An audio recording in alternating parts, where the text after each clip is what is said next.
नमस्कार। इस व्याख्यान में आज हम class 12 geography previous year paper June 2023 में जो कंपार्टमेंट के लिए एग्ज़ाम हुआ उसके एमसीक्यू को सॉल्व करेंगे। तो इसमें नॉर्मली आप देखते हैं कि 17 जो है 17 एमसीक्यू लगभग रहेंगे आपके। ठीक है, तो पहला क्वेश्चन पूछता है कौन सा पतन एथेंस के बाह्य पतन के रूप में कार्य करता है। तो एथेंस जो है ये मेडिटेरेनियन सी में है, तो वहाँ पर पीरेयस ये वाला जो है ये इसके बाह्य पतन के रूप में काम करता है। सेकंड पूछता है निम्नलिखित में से कौन सा कारक प्रवास के लिए प्रतिकर्ष कारक है।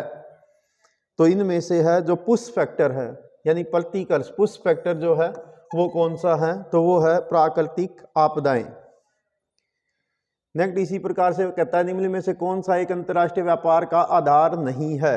किसी भी देश की जो जलवायु है ये उस देश का इंटरनेशनल ट्रेड का आधार नहीं होती है, बाकी के तीनों जो है उसका आधार होते हैं। यदि इंग्लिश मीडियम में बात करें तो आप यहाँ पर देख सकते हैं, तो विच port act at the out port of the Athens, तो पिरेयस।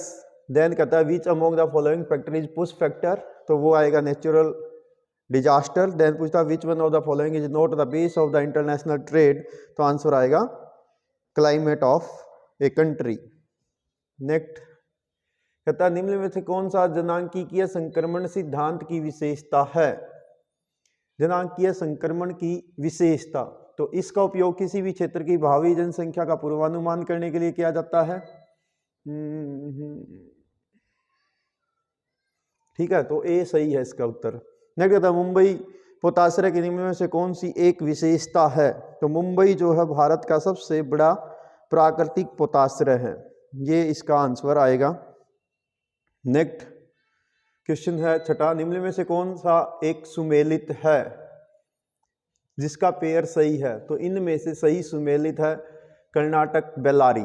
नेक्स्ट क्वेश्चन कहता है निम्न में से जवाहरलाल नेहरू पतन की मुख्य विशेषता कौन सी है। तो इसका ऑप्शन आएगा ए, भारत का विशालतम कंटेनर पोर्ट। नेक्स्ट पूछा निम्न में से तांबा निक्षेपों की पूर्व से पश्चिम की ओर सही, पूर्व से पश्चिम की ओर। तो सबसे पहले आपने देखना जो भारत के सबसे पूर्व में है तो वो है सिंहभूम, फिर बालाघाट, फिर अलवर, फिर झुंझुनू, तो ये आएगा ऑप्शन सी। नेक्स्ट कहता है निम्न में से कौन सा भारत में ग्रामीण बस्तियों की एक विशेषता है। यहाँ पर लोग कम गतिशील होते हैं, ये इसका आंसर आएगा ठीक है, तो ये इसकी एक विशेषता है। नेक्स्ट यदि इंग्लिश मीडियम में बात करें तो आपका ऑप्शन आ जाएगा, कहता है which one of following feature is associated with the demographic transition theory. तो ये आ जाएगा option A, it is the use to predict the future population of any area. Next question कहता है which one of the following is the feature of the Mumbai harbour, it is a natural harbour. Next कहता है which one of the following is the correctly matched, that is Karnataka Bellary. Question number 7 English medium में पूछता है which one of the following is the main feature of the Jawaharlal Nehru port, it is the largest container port of India. Next identify the correct order of location from east to west of major copper deposit. तो आएगा Singhbhum, Balaghat, Alwar, Jhunjhunu. Next question कहता है which of the following is the feature of rural settlement in India, people are less mobile, ये यहाँ का इसका उत्तर आएगा। Next question कहता है कि भारत के खनन नगरों का सही विकल्प का चयन कीजिए। जो माइनिंग टाउन है भारत के तो वो है रानीगंज, झरिया, सिंगरौली। नेक्स्ट कहता है काकरापारा नाभिकीय ऊर्जा परियोजना निम्न में से किस राज्य से संबंधित है।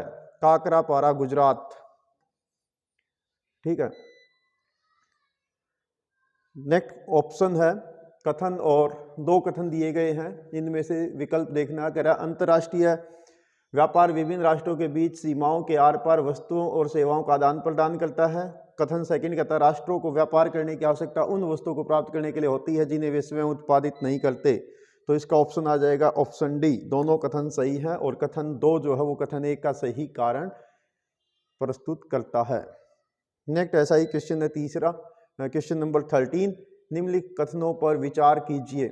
उपजाऊ दोमट मिट्टी वाले प्रदेशों में अधिक लोग निवास करते हैं, यहाँ मृदाएं गहन कृषि का आधार हैं। तो ये भी सही है, ऑप्शन सी आ जाएगा। दोनों कथन सही हैं और कारण अभिकथन की सही व्याख्या करता है।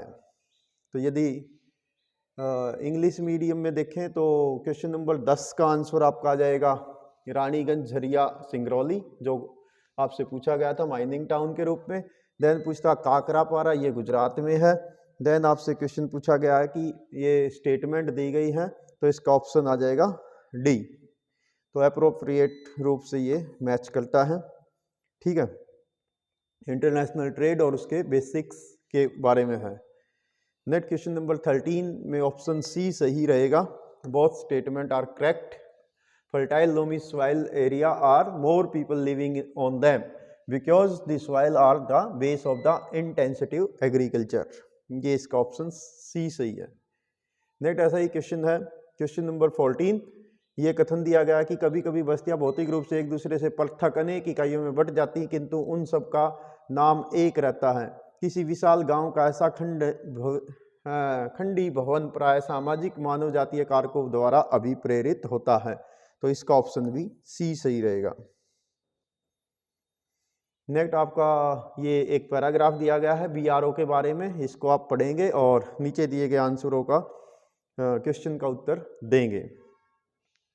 तो सीमावर्ती सड़क जैसे कहता है कि ये उत्तर पूर्वी सीमा पर सामरिक दृष्टिकोण से और सुधार करने के लिए ये 1960 में बीआरओ को बनाया गया था, ताकि देश की जो विकास आर्थिक गतिविधि बढ़ सके और रक्षा की तैयारियों का आदान प्रदान हो सके। यह एक बहुमुखी निर्माण अभिकरण है और अति ऊंचाई वाले पर्वतीय क्षेत्रों में जैसे चंडीगढ़ से मनाली के बीच में जो है सबसे ऊंची सड़क जो 4270 मीटर की ऊंचाई पर है, उसको बनाने का काम भी बीआरओ ने किया है।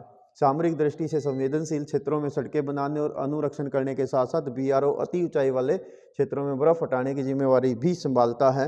अंतर्राष्ट्रीय महामार्गों का उद्देश्य पड़ोसी देशों के बीच भारत के प्रभावी संपर्कों को उपलब्ध कराते हुए सद्भावना पूर्ण संबंधों को बढ़ावा देना है। तो अब आपसे क्वेश्चन पूछा गया है, निम्न में से कौन सा सीमा सड़क संगठन का मुख्य उद्देश्य है। ठीक है, तो ये है सीमावर्ती क्षेत्रों में विकास योजनाएं बनाना, ऑप्शन डी। ठीक है, तो ये अभी बैकअप जो है इसका ख़त्म होने वाला है, तो हम जल्दी से देख लेते हैं। क्वेश्चन नंबर 16, इसमें कहता है कि इनमें से कौन सा नहीं है, उत्तर पूर्वी सड़कों में कठिन क्यों है, निर्माण करना अधिक कठिन क्यों है। सही विकल्प का भूआकृति, जलवायु, संरचना का अभाव, धन का अभाव, इनमें से। तो चलो खैर, जितना हो पाया आज हम इतना ही कर पाएंगे, बाकी का फिर देखते हैं, क्योंकि इलेक्ट्रिसिटी नहीं है। जितना पावर बैकअप था उससे ही हमने कवर करने का प्रयास किया। बाकी के 1-2 क्वेश्चन रह गए हैं जिनका आंसर मैं कमेंट्स बॉक्स में लिख दूंगा। Thanks, have a nice day.